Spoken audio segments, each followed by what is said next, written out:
Hi மக்களே, எல்லாரும் எப்படி இருக்கீங்க? இன்னைக்கு நான் உங்களுக்காக ஒரு அட்டகாசமான தெலுங்கு வெப் சீரிஸ் கொண்டு வந்திருக்கேன். இப்பதான் புதுசா அப்படியே சுட சுட ரிலீஸ் ஆயிருக்கு. சமுத்திரகனியும் நம்ம ஐஸ்வர்யா ராஜேஷும் இணைஞ்சு நடிச்சிருக்காங்க. அப்படி ஒரு கதை இந்த மாசத்துல இல்ல இந்த வருஷத்துல நான் பார்த்ததுலயே ஒரு பெஸ்டான சீரிஸ். வழக்கமாவே இந்த கடத்தர படங்கள், கேங்ஸ்டர் டிராமா, சண்டை போடுற படம் இது எதுவுமே நான் போடவே மாட்டேன். அது உங்களுக்கு நல்லாவே தெரியும். ஏன்னா மோஸ்ட்லி எல்லாமே ஒரே கதையா இருக்கும் அப்படின்னு சொல்லிட்டு எனக்குமே பெருசா பிடிக்காது. ஆனா இந்த படம் பார்க்கும்போது நல்ல வேலை மிஸ் பண்ணாம பார்த்துட்டோம் அப்படின்னு சொல்லிட்டு ஒரு ஃபீல் இருந்துச்சு. கண்டிப்பா உங்களுக்கும் இருக்கும். இப்ப கூட ஒண்ணுமே கிடையாது. இந்த வீடியோவை அப்படியே பாஸ் பண்ணிட்டு அமேசான் பிரைம்க்கு போயிட்டு இந்த ஃபுல் சீரிஸை பார்க்க ஆரம்பிங்க. வேணாம் லைட்டா ஒரே ஒரு எபிசோட் பார்க்க ஆரம்பிங்க. நிப்பாட்டாம ஃபுல்லா பாப்பீங்க. முக்கியமா தமிழ் டப்ல அவைலபிளா இருக்கு. அந்த சீரிஸை முழுசா பார்த்துட்டு வந்து கூட இந்த வீடியோ பார்க்கலாம் மக்களே. அப்படி ஒரு கதை ஒரு வாட்டி ரெண்டு வாட்டி கிடையாது, 3-4 வாட்டி பார்த்தாலும் சலிக்காத ஒரு படமா இருக்கும். ரொம்ப இந்த சீரிஸை பத்தி போடாம நம்ம டைரக்டா சீரிஸ்குள்ளேயே போயிட்டு பார்த்துடலாம். அதுக்கு முன்னாடி மறக்காம சப்ஸ்கிரைப் பண்ணிக்கோங்க. பக்கத்துல ஒரு பெல்லையும் கிளிக் பண்ணிக்கோங்க. கடைசியா புதுசா ஒரு கீ செயின் லான்ச் பண்ணிருந்தேன். அந்த கீ செயினுக்கு ஒரு ஏகபோகமான வரவேற்பு அப்படின்னு சொல்லுவேன். எக்கச்சக்கமான பேர் ஆர்டர் பண்ணிருக்கீங்க. காம்போவா கொடுத்தா நல்லா இருக்கும் அப்படின்னு சொல்லிட்டு கேட்டதுனால போட்டோ வாலெட்டும் இந்த கீ செயினும் சேர்ந்து வாங்கும் போது உங்களுக்கு 30% ஆஃபர் இருக்கு. நம்ம சப்ஸ்கிரைபருக்காக மட்டும் MV ஃபேமிலின்னு மெசேஜ் பண்ணுங்க. உங்களுக்கு மட்டும் ஸ்பெஷலா இந்த ஆஃபர் அவைலபிளா இருக்கு மக்களே. வேணும் அப்படின்றவங்க லிங்க் ஃபர்ஸ்ட் கமெண்ட்ல அண்ட் ஸ்கிரீன்லயும் நம்பர் தெரியும், அதுக்கும் மெசேஜ் பண்ணலாம். இப்போ கதைக்குள்ள போயிடலாம். இந்த படத்துடைய ஸ்டார்டிங் சீன்லயே நம்ம ஹீரோயினை காமிக்கிறாங்க. நம்ம ஹீரோயின் கடற்கரையில நின்று பழைய விஷயங்களை யோசிச்சு பார்த்துட்டு இருக்காங்க. நம்ம ஹீரோயின் சின்ன பொண்ணா இருக்கும் போது வீடு பத்திக்கிட்டு எரியுது, அம்மா உள்ளுக்குள்ள மாட்டிக்கிட்டு இறந்தே போறாங்க.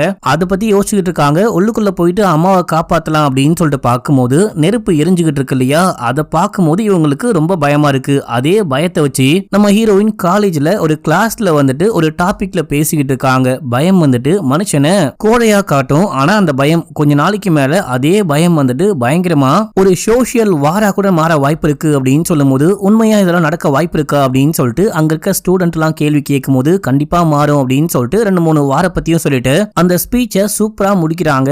இருக்கிற எல்லாரும் செமையா கை தட்டுறாங்க, பயங்கரமா பாராட்டுறாங்க. ஸ்பீச் கொடுத்துட்டு வரும்போது அங்க ப்ரொஃபசர் வராரு. கூடவே சக்கரபாணி அப்படின்னு சொல்லிட்டு ஒரு சோசியல் ஒர்க்கரையும் கூட்டிட்டு வராரு. இவரு NGO கூட நடத்திக்கிட்டு இருக்காராம். இவருக்கு உங்களால ஏதாவது ஹெல்ப் பண்ண முடியுமா? அப்பா வந்துட்டு கொஞ்சம் பெரிய ஆளா இருப்பாரு. அப்பா கிட்ட சொல்லி ஏதாவது ஹெல்ப் பண்ண முடியுமா அப்படின்னு சொல்லிட்டு கேட்கும்போது அப்பாவை பத்தி சொன்னோடனே இவங்க ஃபேஸே மாறுது. உடனே இவங்க என்ன பண்றாங்க அப்படின்னா கையில ஒரு கோல்டு வளையல் போட்டிருக்காங்க. அதை கழட்டி கொடுக்க, ஏமா உதவி கேட்டு வந்தோம், அதுக்காக உடனே இந்த மாதிரி கையில இருக்க வளையெல்லாம் கழட்டி கொடுக்கணும் அப்படின்னு சொல்லிட்டு அவசியமே கிடையாது, நீ போட்டுக்குமா பரவாயில்ல அப்படின்னு சொல்லும் போது, இல்ல சார் என் கையில அந்த வளையல் இருந்தா சும்மா அழகுக்காக இருக்கும், நீங்க இந்த வளையல கொண்டு போனீங்க அப்படின்னா ஒரு 4 பேர் நல்லா சாப்பிடுவாங்க, அதுவே எனக்கு போதும், கூடிய சீக்கிரமே என்னால என்ன உதவியெல்லாம் செய்ய முடியுமோ அது எல்லாமே செய்யறேன் அப்படின்னு சொல்லிட்டு அங்க இருந்து போறாங்க. அப்படி ஒரு நல்ல மனுஷியா காட்டுறாங்க ஹீரோயினை. இப்ப அப்படியே சீனை கட் பண்ணி சேகர்னு ஒரு ஆளை காமிக்கிறாங்க. அங்க ராஜுன்னு ஒருத்தர் இருக்கான். இப்போ சேகர் கிட்ட ஒரு அடியால் ஓடி வந்து ஐயாவுடைய லாரி எல்லாத்தையும் புதுசா வந்து போலீஸ் புடிச்சிட்டாரு அப்படின்னு சொல்லும் போது சேகரும் ராஜுவும் கிளம்பி நேரா ஸ்டேஷனுக்கு போயிட்டு அப்படியே சேகர் உட்கார்ந்துக்கிறான். ராஜு போயிட்டு ஐயாவுடைய லாரியை பிடிப்பியா, அது எல்லாமே நாயுடு ஐயாவுடைய லாரி அப்படின்னு சொல்லும் போது, நாயுடுடைய லாரின்னு தெரிஞ்சேதான் பிடிச்சேன், உங்களால என்ன பண்ண முடியுமோ பண்ணிக்கோங்க அப்படின்னு ராஜு கையோங்கிட்டு போறான். சேகர் தான் போலீஸ் ஸ்டேஷன்ல வச்சு எதுவுமே வேணாம், இந்த ஆளை பார்க்கும்படியா பாத்துக்கலாம் அப்படின்னு சொல்லிட்டு அங்கிருந்து கூட்டிட்டு போக அன்னைக்கு நைட்டு காமிக்கிறாங்க. இந்த போலீஸ் வேற ஏதோ ஒரு வீட்டுக்குள்ள போந்து அந்த பொண்ணு கூட ரொமான்ஸ் பண்ணிக்கிட்டு இருக்காரு. அந்த டைம்ல ராஜுடைய தம்பி அங்க வரான். இந்த போலீஸ் அடிச்சு கொலை பண்ணி ஒரு மூட்டைக்குள்ள போட்டு இந்த ஆளை கொண்டு போயிட்டு அப்படியே அந்த மூட்டையோட வச்சு எரிச்சிடுறான். இப்ப இந்த கேஸை விசாரிக்க புதுசா ஒரு இன்ஸ்பெக்டர் வராரு. அவரு இந்த லோக்கல் ரவுடி எல்லாரையும் பிடிச்சி விசாரிக்க ஆரம்பிச்சா எதுவுமே தெரியல, எந்த தகவலுமே கிடைக்கல, யாரு கொலை பண்ணா அப்படின்னு கண்டுபிடிக்க முடியல. முக்கியமா இந்த நாயுடுன்னு சொல்றாங்களே, இந்த ஆளை பத்தி விசாரிக்கலாம் அப்படின்னு சொல்லிட்டு பார்க்கும்போது யாருக்கிட்டயுமே எந்த தகவலும் இல்ல, தகவல் இருந்தாலும் சொல்ல மாட்டாங்க, அந்த அளவுக்கு பயப்படுறாங்க. இப்போ ஜெயிலுக்கு வந்து ஒரு பழைய ரவுடியை மீட் பண்ணி சில ஃபைல்லாம் காமிக்கும் போது, நீங்க என்னதான் தேடினாலும் நாயுடுடைய ஃபைல் எங்கேயுமே இருக்காது, நாயுடு தனக்கு தக்கன மாதிரி எல்லாத்தையும் மாத்தி வச்சிட்டாரு, நாயுடு ஒரு சாதாரண மனுஷனா இந்த இசக்கப்பட்டினத்துக்குள்ள வந்தாரு, வந்த மனுஷன் இப்ப இந்த மொத்த கடலையும் கட்டி ஆள்றளவுக்கு பெரிய மனுஷனா இருக்காரு, எக்கச்சக்கமா பணம் சம்பாதிக்கிறாரு, அந்த ஆளு பண்ணாத தப்பான வேலைகளே கிடையாது, தப்பான கடத்தல்களே கிடையாது, அந்த ஆளு எந்த அளவுக்கு சம்பாதிக்கிறானோ அதே அளவுக்கு குற்றமும் பண்ணுவான். குற்றம் எந்த அளவுக்கு பண்றான், கொலை எந்த அளவுக்கு பண்றான் அப்படின்னா அந்த ஆளு இது வரைக்கும் பண்ண கொலையெல்லாம் கணக்கெடுத்து பார்க்கும்போது இந்த மொத்த கடலே, இந்த இசக்கப்பட்டினம் கடலே வந்துட்டு ரெட் கலர்ல மாறிடுமா, அந்த அளவுக்கு கொலை பண்ணிருக்கானா. இப்ப வந்துட்டு இவர் வந்துட்டு ஸ்டார்டிங்ல இருந்து இந்த நாயுடுவை பத்தி கதையை சொல்ல ஆரம்பிக்கிறாரு. நமக்கு பிளாஷ்பேக் காட்டுறாங்க. 1985ல இந்த இசக்கப்பட்டினத்துல வழக்கமா வருஷம் ஒரு கோவில் திருவிழா நடக்குமா. அந்த திருவிழா டைம்ல தான் கரெக்டா நாயுடு தன்னுடைய பொண்டாட்டி புள்ளையோட இந்த ஊருக்கு வேலை தேடி வந்திருக்காரு. இங்க எப்படியாச்சும் செட்டில் ஆயிடலாம் அப்படின்னு சொல்லிட்டு ஒரு முழுக்க வேலை தேடி அலையிறாரு. இவருக்கு வந்துட்டு இந்த ஊரை சேர்ந்த கோட்டையன் அப்படின்ற ஆள் தான் ஹெல்ப் பண்றாரு. இப்போ விசாகப்பட்டினம் போர்ட்ல சின்னராவுன்னு ஒரு ஆளை காமிக்கிறாங்க. இவர் இந்த ஊர்ல கொஞ்சம் பெரிய கை மாதிரி கொஞ்சம் தலைவர் மாதிரி வச்சுக்கோங்களேன். இவரு தான் அந்த ஊர்ல இருக்க எல்லாத்தையும் கொஞ்சம் எடுத்து பாத்துக்கிட்டு இருக்காரு. இப்போ நாயுடு சின்னராவு கிட்ட போயிட்டு எனக்கு ஏதாவது வேலை வேணும், இந்த ஊருக்கு வேலை தேடி வந்திருக்கேன் அப்படின்னு சொல்லும் போது இப்ப எந்த வேலையும் இல்ல, இந்த கொஞ்சம் காசு வேணா வச்சுக்கோ, நான் உனக்கு நாளைக்கு வேலை இருக்கான்னு பார்த்து சொல்றேன் அப்படின்னு. ஐயா வேலை பார்க்காம சும்மாலாம் காசு வேணாம், எனக்கு ஏதோ பிச்சை வாங்குற மாதிரி இருக்கு, ஏதாவது வேலை இருந்தா சொல்லுங்க, எந்த வேலையா இருந்தாலும் பார்ப்பேன் அப்படின்னும் போது சரி ஓகே அப்படின்னா இந்த ஊருடைய கோவில்ல திருவிழா நடக்க போது ஒரு பெரிய பிரம்மாண்டமா திருவிழா நடக்குமா, அந்த திருவிழாக்காக தான் எல்லா ஏற்பாடுகளும் போயிட்டு இருக்கு, நீ போயிட்டு எல்லாரும் கூட சேர்ந்து ஹெல்ப் பண்ணு, உனக்கு சம்பளம் கொடுக்குறேன், நாளைக்கு என்ன வேலைன்னு பார்த்து சொல்றேன் அப்படின்னு நாயுடுவும் போயிட்டு சந்தோஷமா அந்த வேலையெல்லாம் பார்க்க ஆரம்பிக்கிறாரு. இப்ப அப்படியே இந்த ஊருக்குள்ள இன்னொரு ஆளை காமிக்கிறாங்க.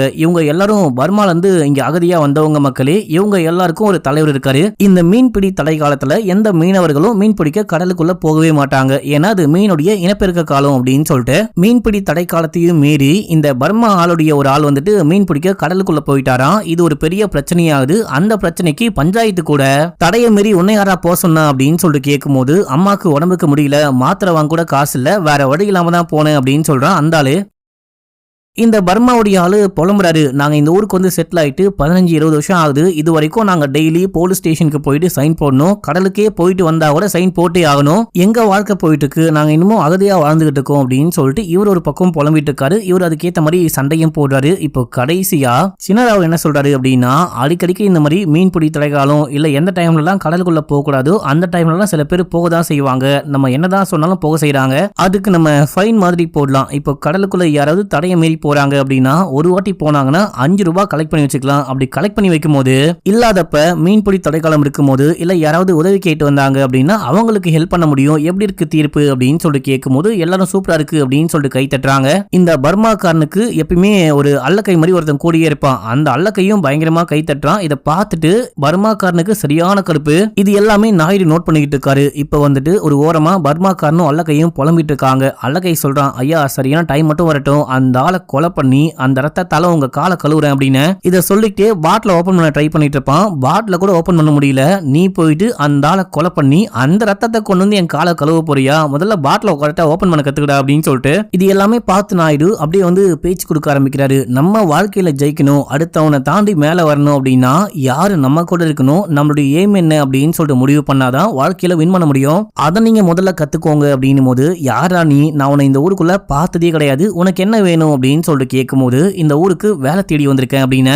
அப்போ பீடி துண்டு அந்த பீடி பாக்கெட்டையே தூக்கி போடும்போது என்னையா இது அப்படின்னு சொல்லிட்டு கேட்டா உன்னுடைய முதல் வேலை இந்த பீடி எடுத்து கொடுக்கறது, அந்த பீடி கட்ட கொண்டு வந்து ஐயா கிட்ட கொடு அப்படின்னு சொல்லிட்டு அழகை சொல்ல நாயுடு திமுறா அந்த பீடி எடுத்து அடிக்கும் போது உனக்கு திமிரு ரொம்ப ஜாஸ்தி, உனக்கு வேலைலாம் ஒண்ணும் கிடையாது, இங்கிருந்து ஓடுறா அப்படின்னு சொல்லிட்டு அமுச்சு விட்டாரு. அன்னைக்கு நைட்டே ஊர்ல திருவிழா நடக்குது. அந்த திருவிழாக்கு எல்லா ஏற்பாடுகளும் பண்ணிட்டு இருக்காங்க. திருவிழாக்கு நாயுடு ஹெல்ப் பண்ணிட்டு இருக்காரு. அப்போ வந்துட்டு பாத்தீங்கன்னா இந்த சின்னராவ் எல்லாருக்கும் ட்ரெஸ் எடுத்து கொடுக்குறாரு. அதே போல நாயுடுக்கும் ட்ரெஸ் எடுத்து கொடுத்து நல்லாவே பாத்துக்கிறாரு. சாப்பிடுறதுக்கு சாப்பாடு, கையில பணம் அப்படின்னு சொல்லிட்டு ரொம்பவே நல்லா கவனிச்சுக்கிறாரு. அன்னைக்கு நைட்டு திருவிழா டைம்ல அந்த சாமி சிலை கிட்ட போயிட்டு சின்னராவ் பூஜை பண்ணிக்கிட்டு இருக்கும் போது அப்ப நாயுடு என்ன யோசிச்சாரோ தெரியல, கத்திய கொண்டு போயிட்டு அந்த அத்தனை பேருக்கு முன்னாடி சின்னராவுடைய தலையை வெட்டி வீசுறாரு, வெட்டி கொலை பண்றாரு. இதை பார்த்துட்டு பர்மாக்காரனி ஷாக் ஆகுறான், பொதுமக்கள்லாம் ஷாக் ஆகுறாங்க. அடிக்க வரும்போது இத்தனை பேருக்கு முன்னாடி இந்த மாதிரி ஒரு தலைவரை கொலை பண்றாரு அப்படின்னா இவரு தான் அடுத்த தலைவர் அப்படின்னு சொல்லிட்டு சில பேர் சப்போர்ட் பண்ண ஆரம்பிக்கிறாங்க. அதுக்கு முன்னாடியே எல்லாமே பேசி பிளான் பண்ணி வச்சிட்டாரு நாயுடு. இந்த சம்பவத்துக்கு அப்புறமா தான் விசாகப்பட்டினம் நாயுடுடைய கட்டுப்பாட்டுக்குள்ள வந்திருக்கும். இந்த போர்ட்டையும் கட்டுப்பாட்டுக்குள்ள வச்சுக்கிட்டு இல்லீகலா என்ன விஷயம் கப்பல்ல வந்தாலும் அதை இறக்குறது, எடுத்துக்கிட்டு போய் சேர்க்கறது, யாராவது எதிர்த்தா கொலை பண்றது அப்படின்னு சொல்லிட்டு பயங்கரமா பணம் பார்த்துக்கிட்டு இருக்காரு. ஒரு பெரிய பிசினஸ் மேனா, ஒரு பயங்கரமான ரவுடியா அண்ட் வந்துட்டு இங்க யாரு அரசியல்ல நிக்கணும், யாரு எம்எல்ஏ ஆகணும், மினிஸ்டர் ஆகணும், கவுன்சிலர் ஆகணும் அப்படின்றது வரைக்கும் எல்லாமே முடிவு பண்ணக்கூடியது நாயுடு தான் மக்களே. இப்ப அப்படியே ரியல் டைம்ல காமிக்கிறாங்க. இன்னமும் இந்த பர்மாக்காரு இவருக்கு கீழே தான் ஒர்க் பண்ணிக்கிட்டு இருக்காரு, இவருடைய உதவியால் தான் வாழ்ந்துகிட்டு இருக்காரு அப்படின்னு சொல்லிட்டு வச்சுக்கலாம். இப்போ அடுத்த ஒரு எலெக்ஷன் வருதான், அந்த எலெக்ஷன்ல என்னுடைய ஆட்களுக்கும் சீட்டு வேணும் அப்படின்னு சொல்லிட்டு கேட்கும் போது இங்க பாரு நாயே, உனக்கு தங்கத்தட்டுல சோறு போட்டாலும் நீ வந்துட்டு எனக்கு இது பண்ற, உன்னுடைய சாப்பாட்டுக்கு நான் தான் காரணம், உன்னையே கொலை பண்ற வச்சிடாத, உன்னுடைய எல்லை எதுவோ அதோட வாழ்ந்துக்கோ, இங்க கிளம்பு அப்படின்னு சொல்லிட்டு திட்டி அமுச்சு விட்டாரு. இப்ப அப்படியே சீன் கட்டாது. நம்ம ஹீரோயினை பிக்கப் பண்ண ராஜு கார்ல வந்திருக்கான். மேடம் வந்து உட்காருங்க அப்படின்ற மாதிரி கதவை திறந்து விட இந்த பொண்ணு கோச்சிக்கிட்டு போயிட்டு பலூன் வாங்கிட்டு வந்து இவளே ஏறி உட்காரா. ஏங்க மகாராணி கோச்சுக்கிறீங்க அப்படின்னு சொல்லி கேட்கும்போது, இங்க பாரு, நான் ராணியும் கிடையாது, நீ டிரைவரு வேலைக்காரனும் கிடையாது, இங்க எல்லாருமே சமம் தான். எனக்கு இந்த ராணின்ற மரியாதைலாம் தேவையே கிடையாது. எனக்கு வந்துட்டு நாயுடுவோடைய பொண்ணு அப்படின்ற மரியாதைலாம் தேவையே கிடையாது அப்படின்னு சொல்றாங்க. ஆக்சுவலா ராஜுவும் நம்ம ஹீரோயினும் லவ் பண்ணிட்டு இருக்காங்க. ஹீரோயின் பேரு பாரதி. நம்ம ஹீரோயின் வீட்டுக்கு வந்த உடனே அப்பா பிடிச்சி செமையா திட்டாரு. கையில இருக்க வளையல அந்த என்ஜிஓக்கு கழட்டி குத்துருக்க, உனக்கு என்ன பைத்தியமா, காசெல்லாம் எதுக்கு வேஸ்ட் பண்ற, அதையும் தாண்டி காலேஜா போயிட்டு என்ன பத்தின கதைகள்லாம் சொல்லிட்டு இருக்க. அதாவது இவரு கொலை பண்ண கதை, முதல்ல கோழையா இருந்திருப்பாரு, எப்படியாச்சும் மேல வரணும் அப்படின்னு சொல்லிட்டு வீரன் வந்து அத்தனை பேருக்கு முன்னாடி வெட்டி கொலை பண்ணிருப்பாரு, நிறைய கதை சொல்லிருப்பாங்க. என்ன பத்தின கதையை சொல்லி மக்களுக்கு மத்தியில என்னுடைய பயத்தை குறைக்க ட்ரை பண்ணாலும் உன்னால முடியவே முடியாது. நான் அப்படி ஒரு பயத்தை உருவாக்கி வச்சிருக்கேன். இது எல்லாமே தாண்டி நீ எங்க போயிட்டு என்ன பேசினாலும் கடைசியா இங்கதான் வரணும் பாத்துக்கோ அப்படின்ற மாதிரி மிரட்டுற மாதிரி பேசும்போது கோட்டையன் கூடவே இருக்காரு. கோட்டையன் தான் இந்த பொண்ணுக்கு சப்போர்ட் பண்றாரு. நீ போமா, நான் பாத்துக்கிறேன் அப்படின்னு சொல்லிட்டு, டேய் பொண்ணு கிட்ட ஏன்டா இந்த மாதிரி பேசிக்கிட்டு இருக்க, அதுவும் வந்ததும் வராதுமா திட்டிக்கிட்டு இருப்பியா, நான் பாத்துக்கிறேன் அந்த பொண்ணு அப்படின்னும் போது, நீங்க என்னதான் பாத்துக்கிறீங்களோ, நீங்க தான் செல்லம் கொடுத்து அந்த பொண்ணை கெடுத்து வச்சிருக்கீங்க அப்படின்னு சொல்றாரு. இந்த கதை எல்லாத்தையுமே புதுசா வந்த போலீஸ் கிட்ட அந்த ஜெயில் கைதி சொல்லிக்கிட்டு இருக்காரு. இப்ப அப்படியே கதையை கண்டினியூ பண்றாங்க. கோட்டையனும் நம்ம நாயுடுவும் பேசிட்டு போகும்போது, இந்த விசாகப்பட்டினத்துல என்ன கொலை பண்ண நிறைய பேர் ட்ரை பண்ணுவாங்களா, நிறைய பேருக்கு நான் பிடிக்காதவனா இருப்பேனா அப்படின்னு சொல்லிட்டு கேட்கும்போது, கண்டிப்பா இருப்ப, உன்னால நிறைய பேர் வேலை இழந்திருக்காங்க, வாழ்க்கை இழந்திருக்காங்க, உயிரை இழந்திருக்காங்க, எக்கச்சக்கமான பேர் கொலை பண்ண வாய்ப்பு இருக்கு அப்படின்னும் போது, உனக்கு என்னைக்காச்சும் என்ன கொலை பண்ணணும்னு தோணி இருக்கா அப்படின்னு சொல்லிட்டு கேட்கும்போது, எனக்கு ஏன் தோண போகுது, எனக்கு வந்துட்டு இந்த பணத்தை மேலாம் பெருசா ஆசையே கிடையாது, ஓரளவுக்கு வாழ்ந்தா போதும் அவ்வளவுதான். ஆனா நீ தங்க முட்டை போடுற வாத்து மாதிரி கோடி கணக்கா எனக்கு கொட்டி கொடுத்துக்கிட்டு இருக்க, உனக்கு வரக்கூடிய எக்கச்சக்கமான பணத்துல எனக்குமே ஷேர் கொடுத்துக்கிட்டு இருக்க, நான் பெருசா ஒண்ணுமே பண்ண மாட்டேன். அப்படி இருக்கும்போது நான் ஏன் உன்னை கொலை பண்ண போறேன் அப்படின்னு சொல்லிட்டு கேட்கும்போது, இல்ல சும்மா தான் இந்த கேள்வியை கேட்டேன் அப்படின்னு சொல்றாரு. நாயுடுக்கு ஒரு எதிரி இருக்காரு, எதிரின்னு சொல்ல முடியாது, அவரு வந்துட்டு இந்த விசாகப்பட்டினத்துடைய ஒரு ஜமீன்தார் மாதிரி. இந்த விசாகப்பட்டினத்துல பாதி ப்ராப்பர்ட்டியை இவர் தான் ஓன் பண்ணிட்டு இருக்காரு. நாயுடுடைய இடத்தை எப்படியாச்சும் தாம் பிடிக்கணும் அப்படின்னு சொல்லிட்டு ட்ரை பண்ணிக்கிட்டு இருக்கிறதுல இவரு ஒரு முக்கியமான ஆளு. இவரை மீட் பண்றதுக்கு பர்மாக்கார் வராரு. இவ்வளவு நாளா எல்லாமே கரெக்டா போச்சு, இப்போ நீங்க களத்துல இறங்குனீங்க அப்படின்னா கண்டிப்பா கரெக்டா இருக்கும் அப்படின்னு சொல்லிட்டு இன்னொரு கதையை சொல்றாரு. சென்னையில தங்கவேல் அப்படின்னு சொல்லிட்டு இவர் எப்படி இந்த ஊர்லயோ அதே மாதிரி சென்னையில வந்துட்டு தங்கவேல் மக்களே, அங்க ஏதோ அந்த எக்ஸ்போர்ட் இம்போர்ட் பிசினஸ்ல ப்ராப்ளம் இருக்கு, இல்லீகலான விஷயங்கள்லாம் இறக்க முடியல, அதுக்காக இந்த விசாகப்பட்டினம் இந்த போர்ட்டை யூஸ் பண்ணிக்கணும் அப்படின்றதுக்காக தங்கவேல் ஒரு ஆள் அமுச்சு விட்டுருக்காரு. உங்களுக்கு வந்துட்டு 5% ஷேர் கிடைக்கும் அப்படின்னு, எல்லாமே பக்காவா பார்த்து பண்ணிக்கலாம், சேஃபா பண்ணிக்கலாம், ஆனா 5% கிடையாது, எனக்கு 20% வேணும் அப்படின்னும் போது, சென்னப்பட்டினம் கடற்கரையில எவ்வளவு பிசினஸ் நடக்குது அப்படின்னு சொல்லிட்டு உனக்கும் நல்லாவே தெரியும். 5% ரொம்ப ரொம்ப அதிகம், 20% வாய்ப்பே கிடையாது, உனக்கு 20% வேணும் அப்படின்னா தங்கவேல் கிட்ட பேசு அப்படின்னும் போது இவரும் கால் பண்ணி பேசிட்டாரு. எனக்கு 20% வேணும், உன்னுடைய சரக்கு எல்லாத்தையும் நான் பத்திரமா அமுச்சு வைக்கிறேன், ஆனா எனக்கு கண்டிப்பா நீ 20% கொடுத்தே ஆகணும் அப்படின்னு. இங்க பாரு, இந்த பிசினஸ்ல நானும் இப்ப அமுச்சு விட்ட ஆளும் மட்டும் கிடையாது, சேட்டர்ஜி அப்படின்னு சொல்லிட்டு ஒரு பெரிய தலையும் இருக்கு, கொஞ்சம் பார்த்து பண்ணு, இது கொஞ்சம் பெரிய பிசினஸ் அப்படின்னு சொல்லும் போது, இது பெரிய பிசினஸ் அப்படின்றதுனால தான் நான் 20% கேட்கிறேன். சென்னப்பட்டினம் போர்ட்ல ஏதோ ஒரு ப்ராப்ளம், அதனால தான் எங்கேயோ இருக்கிற அது வந்துட்டு பெரிய போட்டான், அதை தாண்டி இந்த சின்ன போர்ட்டுக்கு வந்திருக்க அப்படின்னா என்னுடைய உதவி தேவைப்படாம இருக்காது, உனக்கு வேணும்னா நான் சொல்றபடி எனக்கு கமிஷன் கொடு, இல்லனா இந்த பிசினஸே வேணாம் அப்படின்னு சொல்லும் போது, இங்க பாரு நாயுடு, எப்பயுமே பவர் உன் கையிலேயே இருக்காது, பார்த்து நடந்துக்கோ அப்படின்னு. கடந்த 15-20 வருஷமா பவர் என் கையில தான் இருக்கு, பவர் யார் கையில எப்படி இருக்கு அப்படின்றது முக்கியமே கிடையாது, நம்ம எப்படி அதை கண்ட்ரோல் பண்றோம் அப்படின்றது தான் முக்கியம். பவரை கண்டிப்பா என்னால கண்ட்ரோல் பண்ண முடியும், பவர் என் கையை விட்டு போக வாய்ப்பே கிடையாது, காசு முடிஞ்சா குழு, இல்லனா கிளம்பு அப்படின்னு சொல்லிட்டு கிளம்ப. இதோட ஃபர்ஸ்ட் எபிசோட் முடியுது.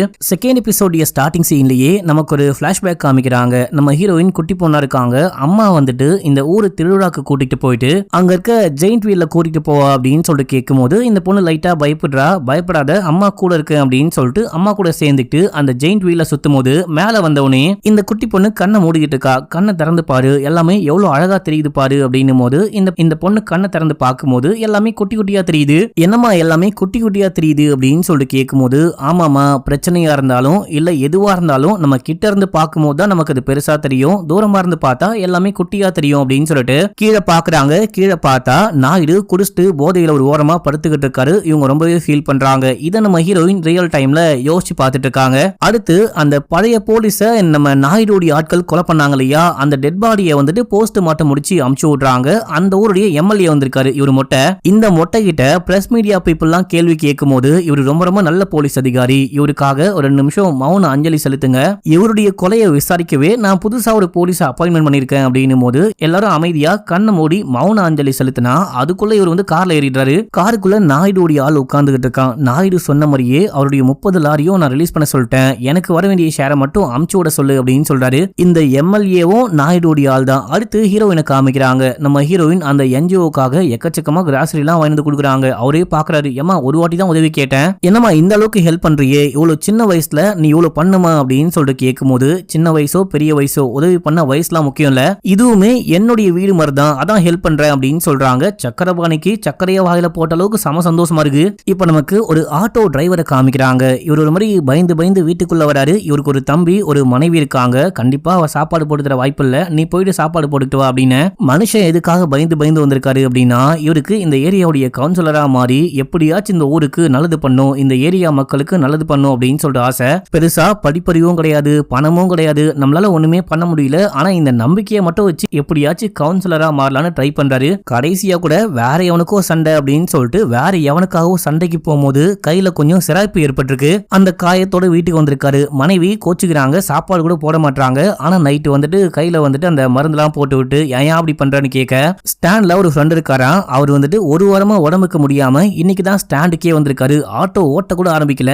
அதுக்குள்ள அந்த ஆட்கள்லாம் வந்து கமிஷன் கேட்டாங்க. கமிஷன் 2 நாள்ல கொடுக்குறேன் அப்படின்னா கொடுத்தே ஆகணும் அப்படின்னு சொல்லிட்டு சண்டை போட்டிருக்காங்க. அப்பதான் அவருக்காக போயிட்டு ஒரு சண்டை போட்டு கையில வந்துட்டு அந்த அடியெல்லாம் போட்டுட்டு வந்திருக்காரு. இவ்வளவு பிரச்சனை இருக்கு அப்படின்னா கவுன்சிலர் கிட்ட போய் சொல்லு, நீ ஏன் போய் சண்டை போடுற அப்படின்னு சொல்லிட்டு கேட்கும் போது, அந்த ஆளு சரியான முதுகெலும்பு இல்லாத பைத்தியம். அந்த ஆளும் மத்தவங்க கூட சேர்ந்துட்டு கமிஷன் கலெக்ட் பண்ணிட்டு இருக்கான். நான் இந்த ஏரியா கவுன்சிலரா மாறுறேன், கண்டிப்பா இந்த மக்கள் எல்லாருக்கும் உதவி செய்ய போறேன் அப்படின்னு சொல்றாரு. ஆனா அடுத்த நாள் காலையிலேயே ஒரு லெட்டர் கொண்டு போயிட்டு கவுன்சிலர் கிட்ட கொடுக்குறாரு. இந்த மாதிரி கேஸ் பைப்லாம் ரொம்ப ரொம்ப வீக்கா இருக்கிறதுனால அங்கங்க லீக் ஆயிட்டு இருக்கு, அதை சரி பண்ணும், ரோடு போடணும், கால்வா கட்டணும், அது கட்டணும், இது கட்டணும் அப்படின்னு சொல்லிட்டு மனு கொடுக்க, டேய் தம்பி, ஏற்கனவே கவர்மெண்ட் நமக்கு ஃபண்ட் கொடுக்கறது ரொம்ப கம்மி, அது கை மாறி என் கைக்கு வரும்போது அது ரொம்ப ரொம்ப கம்மியா தான் வருது, அதை வச்சு வேற எதுவுமே பண்ணவே முடியல, உனக்கு ஏதாவது பிரச்சனையா சொல்லு, நான் கண்டிப்பா என் கை காசை போட்டு சரி பண்ணி கொடுக்குறேன் அப்படின்னு சொல்லும் போது, இந்த டைம்ல தான் கவுன்சிலருடைய ஆட்களை அந்த புதுசா வந்த போலீஸ் கைது பண்ணிட்டாராம். புதுசா வந்த போலீஸ்க்கு அவ்வளவு திமிரா உடனே காரை ஸ்டார்ட் பண்றா அப்படின்னா, காரு சரியா இல்ல, கார் வந்துட்டு ரிப்பேருக்கு போயிருக்கு அப்படின்னு சொல்றான். அப்போ ஆட்டோக்காரு நானே கூட்டிட்டு போறேன் அப்படின்னு சொல்லிட்டு ஸ்டேஷனுக்கு போனா, அந்த புதுசா வந்த போலீஸ், இங்க பாரு, நான் பழைய போலீஸ் மாதிரிலாம் கிடையாது, சட்டம் நீதி நேர்மை கோர்ட்டு அப்படின்லாம் பார்க்க மாட்டேன், இந்த ஸ்டேஷனுக்குள்ளேயே வச்சு உங்க கதையை முடிச்சிடுவேன் அப்படின்னு சொல்லிக்கிட்டு இருக்காரு. இவர் வந்துட்டு அந்த கவுன்சிலருடைய ஆட்களை மட்டும் இல்லாம நிறைய லோக்கல் ரவுடியை கைது பண்ண வந்திருக்காரு. இந்த டைம்ல கரெக்டா ஆட்டோக்காரும் கவுன்சிலரும் உள்ளுக்குள்ள போகும்போது, நீங்க அந்த மாதிரி பண்ணுவீங்களா, நீங்க சட்டப்படி போகாம இல்லீகலா பண்ணுவீங்களா அப்படின்னு சொல்லிட்டு போலீஸ் கிட்டே சண்டைக்கு போக, நீ யாரா ஸ்டேஷனுக்குள்ள வந்து என்ன பார்த்து கேள்வி கேட்க அப்படின்னு சொல்லிட்டு போலீஸ் கோவப்படும் போது, அப்போ கவுன்சிலர் தான், இவன் பேரை நம்ம தாடிக்காரன் வச்சுக்கலாம், தாடிக்காரன் தான், நீ வெளியே போ நான் பாத்துக்கிறேன் அப்படின்னு சொல்லிட்டு அந்த புது போலீஸ் கிட்ட பேசி எப்படியோ தன்னுடைய ஆட்கள் எல்லாரையும் வெளியே கூட்டிட்டு வரான். வெளியே வந்தோடனே, டே நீ நார்மலா ரொம்ப அமைதியான ஆளு, ஏன்டா போலீஸ் கிட்ட போயிட்டு சண்டைக்கு போற அப்படின்னு. இல்ல, தப்பா பேசினா யாருக்கிட்ட வேணா சண்டைக்கு போலாம், தப்பு பண்ணா கைது பண்ணா பரவாயில்ல, தப்பு பண்ணாதவங்களை கூட பழி போடுவேன் அப்படின்றது நியாயமே கிடையாது அப்படின்னும் போது, இங்க பாடுறா, நீயும் ஏன் ஸ்டேஜுக்கு வரணும் அப்படின்னு சொல்லிட்டு ஆசைப்பட்டுக்கிட்டு இருக்க, ஆசைப்பட்டா மட்டும் போதாது, யாருக்கிட்ட எப்படி நடந்துக்கணும், எங்க எப்படி பேசணும் அப்படின்னு சொல்லிட்டு எல்லாமே கத்துக்கணும், இந்த மாதிரி கோவப்படாத அப்படின்னு சொல்லிட்டு அட்வைஸ் பண்ணிட்டு அங்கிருந்து கிளம்புறாங்க. இப்ப அப்படியே எங்க சீனை கட் பண்ணி அந்த பர்மாக்கார காமிக்கிறாங்க. இவரு அந்த ஜமீன்தாரை கூப்பிட்டு ஊருக்குள்ள வந்துகிட்டு இருக்காரு. நம்ம இந்த அரசியல்ல இல்லனா இந்த ஊருக்குள்ள ஏதாவது சாதிக்கலாம், தலைவனாகலாம் அப்படின்னு சொல்லிட்டு பார்த்தா எவனுமே நமக்கு சப்போர்ட் பண்ண மாட்டாங்க, எல்லாருமே அந்த நாயுடு பின்னாடியே சுத்திக்கிட்டு இருக்காங்க அப்படின்னு சொல்லிட்டு புலம்பிக்கிட்டு வர, தலைவரே அந்த மாதிரி நினைக்காதீங்க, அவனுக்கும் எக்கச்சக்கமான எதிரிகள் இருக்காங்க, ஆனா அவனை பார்த்து பயந்துகிட்டு இருக்காங்க, இங்க கூட்டத்தை பாருங்க அப்படின்னு சொல்லிட்டு கூட்டிட்டு வந்தா, இவங்க யாருக்குமே இந்த ஏரியால இருக்கிற யாருக்குமே நாயுடுவை சுத்தமா பிடிக்கவே பிடிக்காதான். இந்த ஜமீன்தாரை பார்த்தவனே வணக்கம் சொல்றாங்க, வாழ்த்துறாங்க. ஜமீன்தாருக்கும் ரொம்ப ரொம்ப சந்தோஷமா இருக்கு. அடுத்து ஆட்டோக்கார காமிக்கிறாங்க.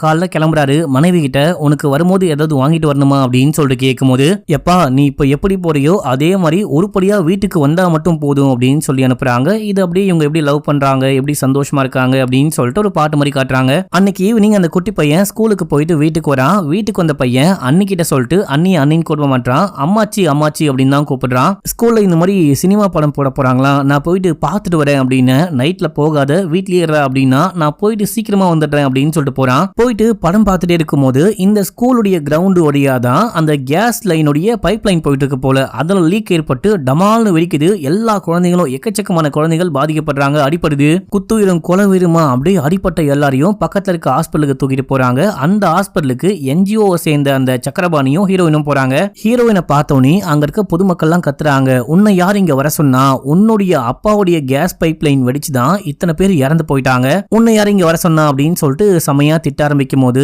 ஆக்சுவலா நான் நாயுடுடைய பொண்ணா வரல, இந்த என்ஜிஓ சம்பந்தப்பட்டு வந்திருக்கேன். உங்க எல்லாருக்கும் என்னால முடிஞ்ச உதவியை கண்டிப்பா பண்றேன் அப்படின்னு சொல்லிட்டு அங்க இருக்கிற எல்லாருக்கும் ஹெல்ப் பண்ண ஆரம்பிக்கிறாங்க. ஒரு பையன் பயங்கரமா காயம்பட்டு படுத்திருக்கான். அவனை பார்க்கவே கஷ்டமா இருக்கு. ஆட்டோக்காரருடைய தம்பியும் சினிமா படம் பாக்குறேன் அப்படின்னு சொல்லிட்டு வந்தாரு இல்லையா, ஏதோ சவுண்ட் கேக்குது, ஸ்கூல் கிரவுண்ட்ல சவுண்ட் கேக்குது அப்படின்னு சொல்லிட்டு இவரும் ஓடி வராரு. ஓடி வந்தவர் தம்பியை கூட தேடாம மத்த பசங்க அடிபட்டு இருப்பாங்க பாருங்க, எல்லாருக்கும் ஹெல்ப் பண்ணிட்டு இருக்காரு. அந்த டைம்ல தான் மனைவி கூப்பிடுறாங்க, இங்க ஓடி வாங்க அப்படின்னு சொல்லிட்டு இவர் போயிட்டு தம்பியை பாக்குறாரு. தம்பியை பார்த்தா அப்படியே ஒரு மாதிரி மேல ஏதோ உழுந்து கிடக்குது. அதையெல்லாம் தூக்கி போட்டு தம்பியை தூக்கிட்டு போகும்போது கை மட்டும் தனியா துண்டா உழுந்து கிடக்குது.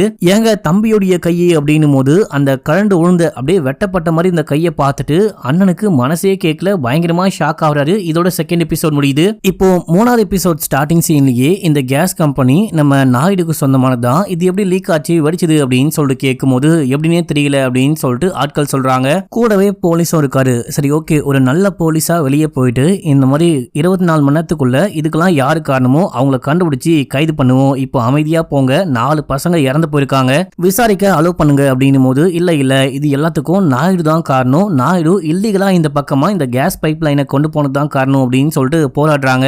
அதே ஸ்பாட்டுக்கு நம்ம ஹீரோயினும் சக்கரபாணியும் வராங்க. இவங்க வந்து பேச ஸ்டார்ட் பண்ணும்போது, என்னம்மா உன்னுடைய அப்பாக்காக பேச உங்க அப்பாக்காக சப்போர்ட் பண்ண வந்துட்டியா அப்படின்னு சொல்லிட்டு கேட்டு ஹீரோயினியை திட்டும் போது, அப்போ சக்கரபாணி சொல்றாரு, கொஞ்சம் அமைதியா இருங்க, இவ்வளவு நாளா அந்த என்ஜிஓ மூலியமா உங்களுக்கும் உங்க பசங்களுக்கும் உதவி செஞ்சுட்டு இருக்கான் இல்லையா, அந்த உதவி செஞ்சது நான் நேரடியா கிடையாது, இவங்க தான் ஹெல்ப் பண்ணாங்க. இவங்க இப்ப கூட உங்களுக்காக தான் பேச வந்திருக்காங்க, ஹெல்ப் பண்ண வந்திருக்காங்க, கொஞ்சம் அமைதியா இவங்க சொல்றதை கேளுங்க அப்படின்னும் போது பொதுமக்கள்லாம் அமைதியா இருக்காங்க. இங்க பாருங்க, இந்த மாதிரி கேஸ் பைப் லைன் லீக் ஆயிட்டு வெடிச்சு நிறைய பசங்க பாதிக்கப்பட்டிருக்காங்க, இறந்து போயிருக்காங்க, எல்லாமே எனக்கு நல்லாவே புரியுது. இதுக்கு யாரு காரணமோ அதை கண்டுபிடிக்கிற வரைக்கும் நான் விடவே மாட்டேன். உங்க கூடவே சேர்ந்துட்டு நானும் போராட போறேன், கவலையே படாதீங்க, நம்ம உண்மையை கண்டுபிடிக்கலாம் அப்படின்னு சொல்லும் போது இதே டைம்ல தான் ஆட்டோ டிரைவர் தம்பியை தூக்கிட்டு அங்க ஓடிக்கிட்டு இருக்காரு, கை இல்லாம தூக்கிட்டு ஓடிட்டு இருக்காரு. இதை பார்த்து இவங்களுக்கே கஷ்டமா இருக்கு. இப்ப அப்படியே எங்க சீனை கட் பண்ணி அந்த போலீஸை காமிக்கிறாங்க. இவரு ஸ்பாட்டுக்கு வந்து அங்க இருந்து ஏதாவது கண்டுபிடிக்க முடியுமா அப்படின்னு சொல்லிட்டு பார்த்துக்கிட்டு இருக்கும் போது மேலதிகாரி கால் பண்றாரு. கால் பண்ணி எதையாவது கண்டுபிடிச்சியான்னு கேட்கும் போது எதுவுமே கண்டுபிடிக்க முடியல, யார் இந்த விஷயத்த பண்ணாங்க அப்படின்னே தெரியல, விசாரிச்சுக்கிட்டு இருக்கேன் அப்படின்னும் போது, இங்க பாரு, பொதுமக்களுக்கு மத்தியில ஒரே நாள்ல குற்றவாளியை கண்டுபிடிக்கிறேன் அப்படின்னு சொல்லியிருக்கேன், ஏதாவது பண்ணு, எப்படியாச்சும் கண்டுபிடி அப்படின்னு சொல்லிட்டு போனை கட் பண்ண. இதே டைம்ல 2 பேர் ஸ்கூட்டர்ல வந்து இதே ஸ்பாட்டை பார்த்துக்கிட்டு இருக்காங்க. போலீஸ் பார்த்து தெரிஞ்சவனே தப்பிச்சு ஓடுறாங்க. யார் இவங்க, போலீஸை பார்த்து பயந்து ஓடுறாங்களே அப்படின்னு சொல்லிட்டு பின்னாடியே போயிட்டு அவங்கள பிடிச்சி அடிச்சு விசாரிக்கும் போது இவங்களுக்கு நாயுடுவை சுத்தமா பிடிக்காதான். அந்த ஆளு மேல கெட்ட பேரை வர வைக்கணும், பொதுமக்கள் மத்தியில அந்த ஆளுடைய பேரை கெடுக்கணும் அப்படின்னா அந்த ஆளுடைய கேஸ் பைப் லைனை உடைச்சு விட்டோம், நாங்க தான் லீக் பண்ண வச்சோம், ஆனா அது இந்த அளவுக்கு மோசமா போகும் அப்படின்னே தெரியாது, எங்களை மன்னிச்சுக்கோங்க அப்படின்னும் போது விசாரிச்சு உண்மையை கண்டுபிடிச்சிட்டாங்க. அவ்வளவுதான். அடுத்து ஹீரோயினை காமிக்கிறாங்க. நம்ம ஹீரோயின் அந்த என்ஜிஓ கூட சேர்ந்துட்டு பாதிக்கப்பட்ட எல்லாருக்கும் பயங்கரமா ஹெல்ப் பண்ணிட்டு இருக்காங்க. நைட்டு பகல்னு பார்க்காம ஹெல்ப் பண்ண சக்கரபாணியும் வந்து சொல்றாரு, ஏமா நீங்க இருந்து என்னமா பண்ண போற, நீ கிளம்பு, மத்த எல்லாமே நானே பாத்துக்கிறேன், நீ பண்ணது வரைக்கும் போதும், போயிட்டு ரெஸ்ட் எடு அப்படின்னா நான் போக மாட்டேன் அப்படின்னு சொல்றாங்க. நானும் இந்த என்ஜிஓல ஒர்க் பண்ணக்கூடிய ஒரு சாதாரண பொண்ணு, அந்த மாதிரியே பாருங்க, நாயுடுடைய பொண்ணா பாக்காதீங்க, நான் பாதிக்கப்பட்டவங்களுக்கு ஹெல்ப் பண்ண போறேன், வாங்க ஹெல்ப் பண்ணலாம் அப்படின்னு சொல்றாங்க. அடுத்து போட்ல நாயுடு, கோட்டையன், அதுக்கப்புறம் அந்த ஊருடைய எம்எல்ஏ, இவங்க எல்லாரையும் காமிக்கிறாங்க. யார் இந்த விஷயத்த பண்ணிருப்பா, யாரு இந்த பைப் லைனை உடைச்சு விட்டுருப்பா அப்படின்னு சொல்லிட்டு யோசிச்சுட்டு இருக்கும் போது அப்போ எம்எல்ஏ சொல்றாரு, இந்த மாதிரி இந்த பர்மாக்காரன் இருக்கா இல்லையா, இவன் போயிட்டு அந்த ஜமீன்தாரை மீட் பண்ணி அவனை உனக்கு எதிராக திசை திருப்ப ட்ரை பண்ணிட்டு இருக்கான்னு கேள்விப்பட்டேன், ஒருவேளை அவங்க இந்த விஷயத்த பண்ணிருப்பாங்களோ அப்படின்னு சொல்லி கேட்கும் போது அதுக்கு வாய்ப்பு ரொம்ப ரொம்ப கம்மி, அப்படி பண்ணிருந்தாங்க அப்படின்னா கூட இன்னத்துக்கு தெரிய வந்திருக்கும், வேற யார் தான் பண்ணிருப்பா அப்படின்னு சொல்லிட்டு மண்டையை போட்டு பிச்சுக்கிறாங்க. இதே டைம்ல நமக்கு ஹாஸ்பிட்டல்ல ஹீரோடைய தம்பியை காமிக்கிறாங்க. அவனுக்கு உயிருக்கு எந்த பிரச்சனையும் இல்ல, ஆனா கையை மட்டும் ஒட்ட வைக்க முடியாது அப்படின்னு சொல்லிட்டாரு டாக்டர். இதை கேட்டு இந்த ஆட்டோக்காருக்கு ரொம்ப ரொம்ப கஷ்டமா இருக்கு. இதே ஸ்பாட்டுக்கு ஹீரோயினும் வந்து பாக்குறாங்க. ஆட்டோக்கார் என்ன பண்றாரு அப்படின்னா பொதுமக்கள்லாம் சேர்ந்துட்டு அந்த கேஸ் கம்பெனி வாசல்ல போராடுறாங்க. அங்க இவரும் போயிட்டு போராட்டத்துல கலந்துக்கிறாரு. இதே ஸ்பாட்டுக்கு ஹீரோயினும் வராங்க. அவங்களும் உட்காந்துட்டு போராட்டம் பண்றாங்க. இந்த விஷயம் கோட்டையனுக்கும் நம்ம நாயுடுக்கும் தெரிய வர, இவனுங்க தான் சும்மா போராட்டம் பண்றாங்க அப்படின்னா இந்த பொண்ணுக்கு என்ன பைத்தியமா பிடிச்சிருக்கு அப்படின்னு அப்படின்னு சொல்லிட்டு நாயுடு கடுப்பாகும் போது, நீ கடுப்பாகாத, இதை நான் பாத்துக்கிறேன். ஷேகர்னு ஸ்டார்டிங்ல ஒரு பையனை காமிச்சாங்க பாத்தீங்களா, அந்த ஷேகர் யாரு அப்படின்னா கோட்டையனுடைய பையன். இந்த நாயுடுக்கு தேவையான வேலை இல்ல கோட்டையன் சொல்ற வேலையெல்லாம் இந்த ஷேகர் தான் பாத்துட்டு இருப்பான். நீ போயிட்டு பாரதி அங்கிருந்து கூட்டிட்டு வா, நான் போலீஸ் அனுப்பிச்சு அந்த கூட்டத்தை கலைக்க சொல்றேன் அப்படின்னு சொல்றான். பாரதி அங்க வந்து போராட்டம் பண்ணிட்டு இருக்கும் போது போலீஸ் பாட்டுக்கு வராரு. இதுக்கெல்லாம் யாரு காரணமோ அவங்கள கைது பண்ணியாச்சு, சொன்னா கேளுங்க, எல்லாரும் கலைஞ்சு போங்க அப்படின்னும் போது போலீஸ் அராஜகம் ஒழிக அப்படின்னு சொல்லிட்டு மறுபடியும் போராடும் போது எல்லாரையும் கைது பண்றாங்க. அந்த டைம்ல ராஜு வந்துட்டு இந்த பொண்ணை தனியா கூட்டிட்டு போறான். என்ன விடு அப்படின்னு சொல்லும் போது அவன் விடாம தனியா அப்படியே தரத்தரன்னு இழுத்துட்டு போகும்போது காது மேலேயே ஒண்ணு போடுறா. சொன்னா கேட்க மாட்டியா அப்படின்னு சொல்லிட்டு ராஜு அடிச்சுட்டு அங்க இருந்து கிளம்ப போலீஸ் அதுக்குள்ள இங்க இருக்கிற எல்லாரையும் கைது பண்ணிட்டாங்க. இப்போ நம்ம ஹீரோயின் போனாங்க பாத்தீங்களா, அங்க வந்து ஷேகர் பேசிட்டு இருக்கான். முதல்ல அவங்க அப்பாவுக்கு கால் பண்ணி பாரதி என் கூட சேஃபா இருக்கா அப்படின்னு சொல்லிட்டு பேச ஆரம்பிக்கிறான். ராஜுவை போ சொல்லிட்டாங்க. இங்க பாரு பாரதி, நீ வந்துட்டு காசை கொண்டு போயிட்டு பொதுமக்களுக்கு செலவு பண்ற, அது பண்ற இது பண்ற அப்படின்னு சொல்ற, அது எல்லாமே பண்ணிக்கோ. உன்னுடைய சந்தோஷத்துக்கு யாரும் குறுக்கால வராம நான் பாத்துக்கிறேன். இந்த மாதிரிலாம் பண்ணாத, மக்கள் கூட சேர்ந்துட்டு போராட்டம்லாம் பண்ணாத, உன்னுடைய வாழ்க்கையை என்ஜாய் பண்ணு அப்படின்னு சொல்ல இந்த பொண்ணு அப்படியே பாத்துக்கிட்டு இருக்கா. உனக்காக நான் இருக்கேன், நான் சொல்றபடி கேளு அப்படின்னு சொல்லும் போது இந்த பொண்ணு கோவமா இருக்கா. ஆக்சுவலா ஷேகருக்கு இந்த பொண்ணு மேல ஒரு கண்ணு போல மக்களே. ஆனா இந்த பொண்ணு கண்டுக்காம இந்த அட்வைஸ்லாம் எனக்கு பண்ணாம போயிட்டு நாயுடு கிட்ட பேசு அப்படின்னு சொல்லிட்டு கிளம்பிட்டா. அடுத்து நாயுடு எம்எல்ஏ கோட்டையெல்லாம் பேசிட்டு இருக்காங்க. பேசிக்கிட்டு இருக்கும் போது தான் கொஞ்ச நாளாவே பர்மாக்காரன் நம்மள பார்க்க வரது கிடையாது, ஷேர் ஒழுங்கா கொடுக்க மாட்டான். இது எல்லாமே தாண்டி அந்த ஜமீன்தார் கூட போயிட்டு ஜாயின் ஆயிட்டான் போல, அவன் கூட சேர்ந்துட்டு நம்மளையே எதிர்க்க பாக்குறான் அப்படின்னா இதுல ஏதோ ஒரு பிளான் இருக்கு. சரி ஓகே, நீ என்ன பண்ணு, போயிட்டு அந்த ஜமீன்தாரை நான் விருந்துக்கு கூப்பிட்டேன் அப்படின்னு சொல்லிட்டு கூட்டிட்டு வான்னு இந்த மொட்டை எம்எல்ஏ கிட்ட சொல்லும் போது அந்த ஆளை கூட்டிட்டு வந்து நம்ம என்ன பண்ண போறோம் அப்படின்னு சொல்லி கேட்டா, நான் சொல்றபடி கேளு அப்படின்னு சொல்றாரு. இந்த எம்எல்ஏவும் இங்க இருந்து கிளம்பி போறாரு. இப்ப அப்படியே ஷேகரை காமிக்கிறாங்க. ஷேகர் தாடிக்கார கவுன்சிலர் கிட்ட புலம்பிக்கிட்டு இருக்கான். இந்த மாதிரி ஒரு விஷயம் நடந்திருக்கு, அதுவும் உன்னோட ஏரியால நடந்திருக்கு, நீ எப்படி பார்க்காம இருந்த அப்படின்னு சொல்லிட்டு கேட்கும்போது பாத்துக்கலாம் அப்படின்னா, இங்க பாரு, ஏற்கனவே என்னுடைய அப்பா என்ன மதிக்கவே மாட்டான். என்னுடைய அப்பனுக்கு நான் முக்கியமா இல்ல அந்த நாயுடு முக்கியமானு கேட்டா நாயுடு தான் முக்கியம்னு சொல்லக்கூடிய ஒரு மோசமான ஆளு. இப்போ இந்த சம்பவத்துக்கு அப்புறமா நான் சொல்ற ஆள கவுன்சிலரா போடுங்க அப்படின்னா அந்த ஸ்பாட்ல அந்த இடத்துல கவுன்சிலரா போட வாய்ப்பே கிடையாது. என்ன மதிக்கவே மாட்டாங்க. எல்லாத்துக்கும் நீ தான் காரணம். ரெண்டு கிழங்களும் சேர்ந்துட்டு என்ன வந்துட்டு பெரிய ஆளா ஆகவே விட மாட்டாங்க அப்படின்னு சொல்லிட்டு புலம்பிட்டு, இப்ப நான் பெரிய ஆள் ஆகணும் அப்படின்னா அதுக்கு இருக்கிற ஒரே ஆப்ஷன் பாரதி தான் அப்படின்னு சொல்றான். எப்படியாச்சும் பாரதியை உசார் பண்ணி கல்யாணம் பண்ணிட்டோம் அப்படின்னா நம்மளும் பெரிய ஆள் ஆயிடலாம், நாயுடு அளவுக்கு பெரிய ஆள் ஆயிடலாம் அப்படின்னு சொல்லிட்டு இவன் ஒரு பக்கம் பிளான் போட்டுட்டு இருக்கான். இப்ப அப்படியே சீன் கட்டாது. நம்ம ஹீரோயின் ஒரு வக்கீல வச்சு நேத்து கைது பண்ணாங்க இல்லையா, அங்க போராட்டம் பண்ணவங்கள, அவங்க எல்லாரையும் விடுவிக்கிறாங்க. ஆட்டோக்காரு வெளியே வந்தவனே அங்க கவுன்சிலரை பாக்குறாரு. பார்த்துட்டு செமையா கடுப்பாயிட்டு போயிட்டு சட்டையை பிடிச்சி 2 வருஷமா என் செருப்பு தேய உன் வீட்டுக்கு நடந்திருக்கேன், இந்த ஏரியாவை பாத்துக்கோ, இந்த மாதிரி ஒரு இல்லீகல் பைப் லைன் இருக்கு, அது சரி பண்ணு இதை சரி பண்ணு அப்படின்னு சொல்லும் போதெல்லாம் நீ எதுவுமே கேட்காம அமைதியா போயிட்ட. மக்களுக்காக எதுவுமே செய்யாத உனக்கெல்லாம் எதுக்கு கவுன்சிலர் பதவி? நான் கவுன்சிலரா மாறுறேன், நான் எல்லாமே பண்றேன், பணம் தான் உனக்கு முக்கியம் அப்படின்னா கோவில் வாசல்ல போயிட்டு பிச்சை எடுறா அப்படின்னு சொல்லிட்டு சவால் விட்டு இந்த ஆட்டோக்காரங்க இருந்து கிளம்புறாரு. அடுத்து ஹீரோயின் ராஜுவை மீட் பண்ணி அவன் கோவமா இருக்கான். பப்ளிக் பிளேஸ்ல வச்சு காது மேலே ஒரு போடு போடுறதுனால கோவமா இருக்கான். அவனுக்கு ஜூஸ்லாம் வாங்கி கொடுத்து அவனை சமாதானப்படுத்துறாங்க. அப்போ மட்டும் நான் அவனை கூட்டிட்டு போல, தனியா கூட்டிட்டு போல அப்படின்னா கண்டிப்பா போலீஸ் ஒன்னையும் கைது பண்ணிருப்பாங்க, என்ன புரிஞ்சிக்காம அடிச்சிட்ட பாத்தியா அப்படின்னு. அதெல்லாம் ஒண்ணும் இல்ல, நான் வந்துட்டு செல்லமா அடிச்சேன், நீ கோச்சுக்காத அப்படின்னு சொல்றாங்க. ஆக்சுவலா இவனுக்கு அந்த நாயுடுவை பார்த்தா சரியான பயம் மக்களே. எங்க அப்பாவை பார்த்தா உனக்கு அவ்வளவு பயமா அப்படின்னு சொல்லிட்டு கேட்டு கலாச்சுக்கிட்டு இருக்காங்க. இப்ப அப்படியே எங்க சீனை கட் பண்ணி ஜமீன்தாரையும் அந்த பர்மாக்காரையும் காமிக்கிறாங்க. உட்கார்ந்துட்டு சம சந்தோஷமா சருகு போட்டுட்டு இருக்கும் போது இந்த ஜமீன்தார் கூடவே ஒரு பொண்ணு உட்கார்ந்துட்டு இருக்கா. யோ, எப்ப பார்த்தாலும் பொம்பளை கூடவே சுத்திக்கிட்டு இருக்காத, நீ வந்துட்டு கொஞ்சம் தெளிவா யோசிச்சாதான் மிச்சம் மீதி இருக்கிற உன்னுடைய சொத்தையாச்சும் காப்பாத்திக்க முடியும் அப்படின்னு சொல்லிட்டு பர்மாக்காரு அட்வைஸ் பண்ணிட்டு இருக்கும் போது, அதெல்லாம் விட்டு தள்ள நான் பாத்துக்கிறேன், நீ வந்துட்டு இந்த கேஸ் பைப் லைன் வெடிக்கிற பிளான போட்ட பத்தியா, அதை பார்த்துட்டு நானே ஆடி போயிட்டேன் அப்படின்னு. என்னது நீயே ஆடி போயிட்டியா? நான் பண்ணவே இல்லையா, நீ தான் என்கிட்ட சொல்லாம கொள்ளாம சர்ப்ரைஸா பண்ணிட்டியோ அப்படின்னு சொல்லிட்டு நான் சந்தோஷமா இருந்தேன் அப்படின்னும் போது, நானும் பண்ணல நீயும் பண்ணல அப்படின்னா இதை யாரு பண்ணா அப்படின்னு சொல்லி யோசிச்சுட்டு இருக்க. இந்த டைம்ல தான் அந்த எம்எல்ஏ இங்க வந்துகிட்டு இருக்காரு. இந்த ஆளு எதுக்கு இங்க வரான் அப்படின்னே தெரியல, நீ பேசி அமிச்சோடு, நான் இருக்கன்னு காமிச்சு கொடுக்காது அப்படின்னு சொல்லிட்டு பர்மாக்காரும் அந்த அல்ல கையும் போயிட்டு ஒளிஞ்சுக்கிறாங்க. எம்எல்ஏ வந்து பேச ஆரம்பிக்கிறாரு. வரும்போது அங்க எக்ஸ்ட்ரா கிளாஸ் இருக்கு அப்படின்னு சொல்லிட்டு பார்த்துட்டு இங்க அந்த பர்மாக்காரன் ஒளிஞ்சிருக்கான்னு புரிஞ்சுக்கிட்டு, நாயுடு உன்னை நைட்டு விருந்துக்கு கூப்பிட்டாரு, வா போலாம் அப்படின்னு. ஏன் அவரால் நேரடியா மோத முடியல அப்படின்னு சொல்லிட்டு சோத்துல விஷம் வைக்க போறாரு அப்படின்னு சொல்லிட்டு கேட்க, நாயுடுக்கு ஒருத்தனை பிடிக்கல அப்படின்னா நேரா போயிட்டு கத்தி எடுத்து வெட்டி தலையை வெட்டி கொலை பண்ணுவானே கண்டி, சோத்துல எல்லாம் விஷம் வைக்க மாட்டான். அது அவங்க ஒளிஞ்சிட்டு இருக்கான் இல்லையா, அவனுக்கும் நல்லாவே தெரியும். வேணும்னா வா, வேணாம்னா சொல்லு, நான் போயிட்டு நாயுடு கிட்ட சொல்றேன் அப்படின்னு. சரி ஓகே வரேன் அப்படின்னு சொல்லிட்டு இவரும் கிளம்பி போறாரு. கிளம்பி போனா விருந்துக்கு ஏற்பாடு பண்ணிருக்காங்க. கோட்டையனுடைய பையன் ஷேகர் அப்படின்னு சொல்லிட்டு சொல்லிட்டு எல்லாருமே இருக்காங்க. அண்ட் வந்துட்டு அங்க ராஜுவும் இருக்கான். வா வந்து உட்காரு, உன்னை வந்துட்டு ரொம்ப நாளா மரியாதை செய்யணும் அப்படின்னு சொல்லிட்டு பார்த்துட்டு இருந்தேன், அதுக்கான டைம் இதுதான் அப்படின்னு சொல்லிட்டு உட்கார வச்சு அங்க ஹீரோயின் வருவாங்க. அவங்கள கூப்பிட்டு சாப்பாடுலாம் பரிமாற சொல்லும் போது இந்த ஜமீன்தாரு சரியான பொம்பளை சோக்கு நம்ம ஹீரோயினை அப்படியே பார்த்து திங்கிற மாதிரி பார்த்துட்டு இருக்கான். ஹீரோயினுக்கு ஒரு மாதிரி அருவருப்பா இருக்கு. சாப்பாடுலாம் வச்சுட்டு போலான்னு பார்க்கும்போது அங்க உட்காரு அப்படின்னு சொல்லிட்டு நாயுடு சொல்றாரு. சரி இந்த ஆளு உட்கார சொல்றாரு அப்படின்னு சொல்லிட்டு இந்த பொண்ணு உட்காரும் போது இந்த ஆளு பேச்சு வாக்குல நீ என் பொண்ணை கல்யாணம் பண்ணிக்கிறியா, நீ மட்டும் என் பொண்ணை கல்யாணம் பண்ணிக்கிட்ட அப்படின்னா இந்த இசக்கப்பட்டினம் மொத்தமும் நீ தான் ராஜாவா இருப்ப, இந்த மொத்த இசக்கப்பட்டினத்தையும் நீ கட்டி ஆளலாம் அப்படின்னும் போது ஷேகருக்கு சமஷாக்கு. ராஜு இதை கேட்டோன்னே தாங்க முடியாம வந்து கிளம்பியே போயிட்டான். நம்ம ஹீரோயினுக்கு தூக்கி வாரி போடுது.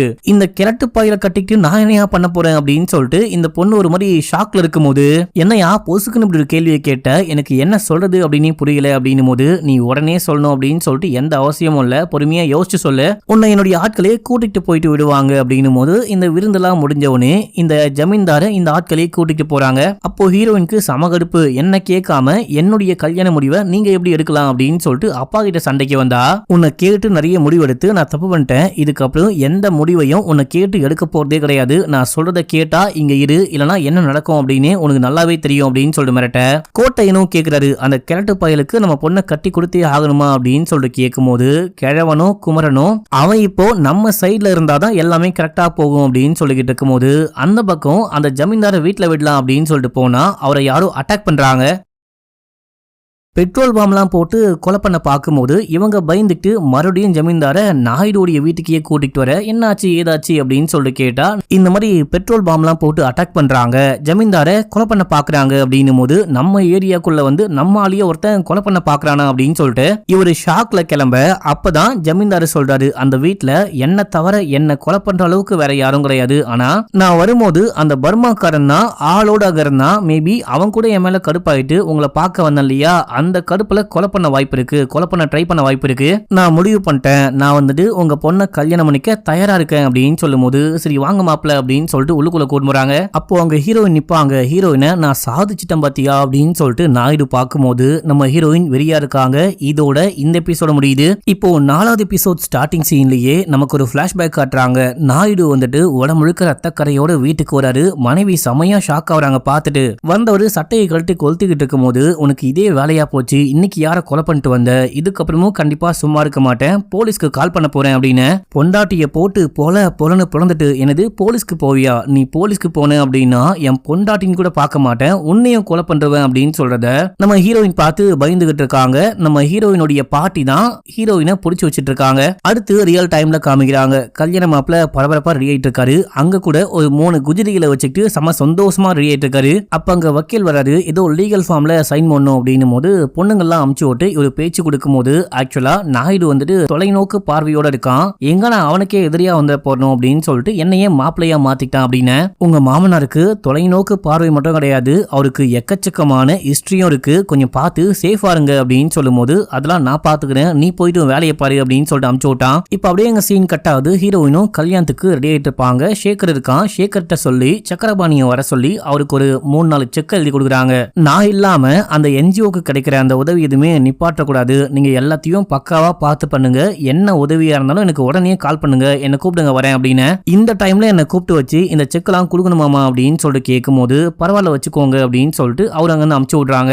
இப்போ ஷேகர் சொல்றான், என்ன மன்னிச்சுக்கோ, என்னால இந்த கல்யாண விஷயத்துல ஒண்ணுமே பண்ண முடியல, நானும் பேச ட்ரை பண்ணேன் அப்படின்னு. பரவாயில்ல, எனக்கு உன்னுடைய அனுதாபங்கள்லாம் தேவையில்ல, ஒன்னாவே படிச்சோம், ஒன்னாவே வளர்ந்தோம், ஒன்னாவே கனவு கண்டோம், அந்த உரிமையில் தான் கேட்டேன், இந்த என்ஜிஓக்கு ஹெல்ப் பண்ணுவியா அப்படின்னு சொல்லிட்டு இப்ப சொல்லு, அந்த என்ஜிஓக்கு ஹெல்ப் பண்ணுவியா அப்படின்னு சொல்லிட்டு கேட்கும்போது கண்டிப்பா ஹெல்ப் பண்றேன், ஆனா இந்த என்ஜிஓக்கு ஹெல்ப் பண்றது மூலமா நமக்கு என்ன லாபம் அப்படின்னு சொல்லிட்டு கேட்டா அதெல்லாம் இப்போ உனக்கு புரியாது, போக போக சொல்றேன் அப்படின்னு சொல்றாங்க. அடுத்து நாயுடுவை காமிக்கிறாங்க. இவரும் பலபலன்னு பக்கவா ரெடி ஆயிட்டு இருக்கும் போது அங்க கோட்டையன் வராரு. இந்த பர்மாக்காரன் தான் எங்க போனா அப்படின்னே தெரியல, அவனை ஆட்களை விட்டு தேட சொன்னா கண்டே பிடிக்க முடியல அப்படின்னு. சரி கல்யாணத்துக்கு முன்னாடி வரப்போற கவுன்சிலர் எலெக்ஷனுக்கு யாருக்கெல்லாம் நம்ம சீட்டு கொடுக்குறோம் அப்படின்ற விஷயத்த இப்பயே அனௌன்ஸ் பண்ணும், கல்யாணத்துக்கு முன்னாடியே போயிட்டு அனௌன்ஸ் பண்ணுங்க அப்படின்னும் போது, ஏன்பா இவ்வளவு பரபரப்பான வேலையில இப்ப கண்டிப்பா இந்த வேலையை பார்த்தே ஆகணுமா அப்படின்னு சொல்லிட்டு கோட்டையன் கேட்கும் போது, மீனை பிடிக்கணும் அப்படின்னா தூண்டில் போடணும், நீ போயிட்டு தூண்டில் போடு, அந்த மீன் கண்டிப்பா வந்து மாட்டோம் அப்படின்னு சொல்ல சேகரும் இந்த கோட்டையனும் போயிட்டு அந்த லிஸ்ட் அனௌன்ஸ் பண்றாங்க. தாடிக்காரனுக்கு சீட்டு கிடைக்காது அப்படின்னு சொல்லிட்டு பார்த்தா சேகர் எப்படியோ பேசி சீட்டு வாங்கி கொடுத்திருக்கான். எல்லாரையும் அனௌன்ஸ் பண்ணும்போது வழக்கமாவே கவுன்சிலர் லிஸ்ட்ல வந்துட்டு பாத்தீங்கன்னா 2 இல்ல 3 பேரோ வந்துட்டு இந்த பர்மாக்காரனுடைய ஆட்களா இருப்பாங்க. இந்த வாட்டி சுத்தமா பர்மாக்காரனுடைய ஆட்களை அனௌன்ஸ் பண்ணவே இல்லை, யாரையுமே செலக்டே பண்ணல, யாருக்குமே சீட்டே கொடுக்கல. இந்த விஷயம் வந்துட்டு பாத்தீங்கன்னா பர்மாக்காரனுடைய ஆட்கள் போயிட்டு பர்மாக்காரன் அந்த போர்ட்ல தான் எங்கேயோ ஒளிஞ்சுகிட்டு இருக்கான், அவங்கிட்ட போயிட்டு சொல்லும் போது இவன் கடுப்பாகிறான். இன்னொரு புரியாத விஷயம் என்ன அப்படின்னா, பொண்ணுக்கு கல்யாணத்தை வச்சுக்கிட்டு இந்த டைம்ல போயிட்டு அவன் எதுக்காக இந்த லிஸ்ட்டை வெளியே விட்டான் அப்படின்னு சொல்லிட்டு யோசிச்சுக்கிட்டு இருக்கும் போது பர்மாக்காரனை தேடி பர்மாக்காரனுடைய ஆட்கள்லாம் வந்தாங்க இல்லையா, அந்த ஆட்களை ஃபாலோ பண்ணிட்டு போலீஸும் வந்து பர்மாக்காரனை கைது பண்றாங்க. இது நாயுடு போட்ட பிளான் தான், பக்காவா ஒர்க் அவுட் ஆயிருச்சு. இப்ப அப்படியே எங்க சீனை கட் பண்ணி அந்த கல்யாணத்துல காமிக்கிறாங்க. நாயுடு எதிர்பார்த்த மாதிரியே பக்காவா அந்த கல்யாணமும் நடந்து முடியுது. நம்ம ஹீரோயின் அமைதியா உட்கார்ந்துட்டு இருக்காங்க, சரியான வெளியில உட்கார்ந்துட்டு இருக்காங்க. இதை பார்த்து ராஜுவும் கடுப்பாகும் போது ராஜுடைய தம்பி தான் வா இருந்து போலாம் அப்படின்னு சொல்லிட்டு கூட்டிட்டு போயிட்டு சமாதானமா பேசிக்கிட்டு இருக்கான். ஆனா ராஜு குடிச்சிட்டு புலம்பிட்டு இருக்கான். இப்ப அப்படியே எங்க சீனை கட் பண்ணி நாயுடுவை காமிக்கிறாங்க. இந்த பர்மாக்காரருடைய ஒரு அல்லக்கை சுத்திட்டு இருப்பான் இல்லையா, அந்த அல்லக்கையை கூட்டு வந்திருக்காங்க. அல்லக்கை கிட்ட எல்லாத்துக்கும் நான் தான் காரணம் பக்காவா பிளான போட்டு இந்த பர்மாக்காரன் எப்ப என் பக்கமா திரும்புறான், எப்ப இந்த ஜமீன்தாரை வளைச்சி போட்டு எனக்கு எதிராக திருப்ப பாக்குறான் அப்படின்னு சொல்லிட்டு தெரிஞ்சதோ அப்பயே பிளான போட்டேன். ஆக்சுவலா பெட்ரோல் பாம்பு போட்டதே நாயுடைய ஆட்கள் தான். அந்த ஜமீன்தாரை பயன்படுத்தி இந்த பர்மாக்காரன் கெட்டவன் அப்படின்னு சொல்லிட்டு அவர் மத்தியில காமிச்சு என்னுடைய பொண்ணை கல்யாணம் பண்ணி வச்சிட்டேன். கல்யாணத்துக்கு முன்னாடி அந்த பர்மாக்காரனை கண்டுபிடிக்கணும் அப்படின்னு சொல்லிட்டு அந்த லிஸ்ட்டை வெளியோட சொன்னேன். லிஸ்ட்ல வேண்முத்துக்குனே பர்மாக்காரனுடைய ஆட்களுடைய பேரை இல்லாம பாத்துக்கிட்டேன். நான் நினைச்ச மாதிரியே இந்த ஆட்கள்லாம் பர்மாக்காரனுடைய ஆட்கள்லாம் போயிட்டு அவனை மீட் பண்ணாங்க. அப்ப போலீஸை வச்சு கைதும் பண்ணிட்டேன். இப்ப எனக்கு எதிரிகளே கிடையாது, நீ எனக்கு சப்போர்ட் பண்ண அப்படின்னா நீ உயிரோடு இருப்ப, இல்லனா உன்னுடைய கதையும் முடிஞ்சு போயிடும் அப்படின்னு போது, அண்ணா அண்ணா என்ன எதுவுமே பண்றாதீங்க, நீங்க என்ன சொன்னாலும் கேக்குறேன் அப்படின்னு. ஆக்சுவலா போர்ட்ல ஒர்க் பண்ற அந்த ஒர்க்கர்ஸ் எல்லாம் இருப்பாங்க இல்லையா, இவங்க எல்லாருமே வந்துட்டு முக்காவாசி ஆட்கள் இந்த பர்மாக்காரனுடைய ஆட்கள் தான். பர்மாக்காரன் சொன்னாதான் கேட்பாங்க. இப்போ இவனை கைது பண்ண காரணத்தினால நாங்க வேலைக்கு வர மாட்டோம், போராட்டம் பண்றோம், அது பண்றோம் இது பண்றோம் அப்படின்னு சொல்லிட்டு ஏதாவது ஆரம்பிச்சாங்க அப்படின்னா நீ காலி, உன்னை உயிரோட விட மாட்டேன், வழக்கம் போல நாளைக்கு போர்ட்ல வேலை நடக்கணும், இல்லனா உன் கதை காலி அப்படின்னும் போது, அண்ணா அண்ணா இந்த விஷயம் நான் பாத்துக்கிறேன், வழக்கம் போல நாளைக்கு கண்டிப்பா எல்லாரும் வேலைக்கு வருவாங்க அப்படின்னு சொல்லிட்டு போறான். இப்ப அப்படியே ஃபர்ஸ்ட் நைட்ல காமிக்கிறாங்க. நம்ம ஹீரோயின் அந்த ஜமீன்தார் கிட்ட பேச போறாங்க. நான் வந்துட்டு ஒரு ஆளை லவ் பண்ணேன் அப்படின்னு சொல்லும் போது அவன் ஹீரோயின் பேசிட்ட விஷயம்லாம் கேட்காம ஹீரோயினை தள்ளி விட்டு ரேப் பண்ண பாக்குறான். அந்த பொண்ணு வேணாம் வேணாம் நான் சொல்றதை கேளு அப்படின்னும் போது கட்டாயப்படுத்தி அந்த பொண்ணை ரேப்பே பண்ணிட்டான். நம்ம ஹீரோயின் டெட் பாடி மாதிரி படுத்து கிடக்குறாங்க. அப்ப என்ன சொல்றான் அப்படின்னா, வழக்கமா நான் ஒரு பொண்ணை ஒரு வாட்டிக்கு மேல தொட மாட்டேன், ஆனா நீ நாயுடைய பொண்ணா போயிட்ட இல்லையா, அது மட்டும் இல்லாம எனக்கு உன்னை பிடிச்சிருக்கு, அதனால இன்னும் 2 வாட்டி அப்படின்னு சொல்லிட்டு பாத்ரூம் போறான். இந்த பொண்ணு வெறியா உட்கார்ந்துகிட்டு இருக்கா. இதே டைம்ல ராஜுவும் ராஜுடைய தம்பியும் சேர்ந்துட்டு வீட்டுக்கு வராங்க. நம்ம ஏதாவது பண்ணோம், அந்த ஜமீன்தாரை கொலை பண்ணியாச்சு, இந்த பொண்ணு அடையணும் அப்படின்னு சொல்லிட்டு ராஜுவும் ராஜுடைய தம்பியும் ஸ்பாட்டுக்கு வராங்க. ஒளிஞ்சு வராங்க. இப்ப அப்படியே சீனை கட் பண்ணி அந்த ஆட்டோக்காரை காமிக்கிறாங்க. ஆட்டோக்காரடைய வீட்டு வாசல்ல அந்த தாடிக்காரனுடைய ஆட்கள்லாம் வந்துட்டு சவால் விடுறாங்க, சண்டை போடுறாங்க. என்னுடைய அண்ணனுக்கு சீட்டு கிடைக்காது அப்படின்னு சொன்னீங்க, என்னுடைய அண்ணன் தான் இங்க வந்துட்டு நிரந்தர கவுன்சிலரு, உன்னால என்ன பண்ண முடியும், வெளியே வாடா, நீ என்ன பொம்பளையா, வெளியே வாடா வெளியே வாடா அப்படின்னு சொல்லிட்டு சண்டைக்கு கூப்பிட, மனைவி தான் வெளியே போகாதீங்க, அவங்க ஏதாவது கத்திட்டு போறாங்க, நீங்க வெளியே போகாதீங்க அப்படின்னு சொல்றாங்க. ஆட்டோக்காரும் சரக்கடிச்சுட்டு உள்ளுக்குள்ள வெறுப்போட உட்கார்ந்துகிட்டு இருக்காரு. இப்ப அப்படியே சீன் கட்டாது.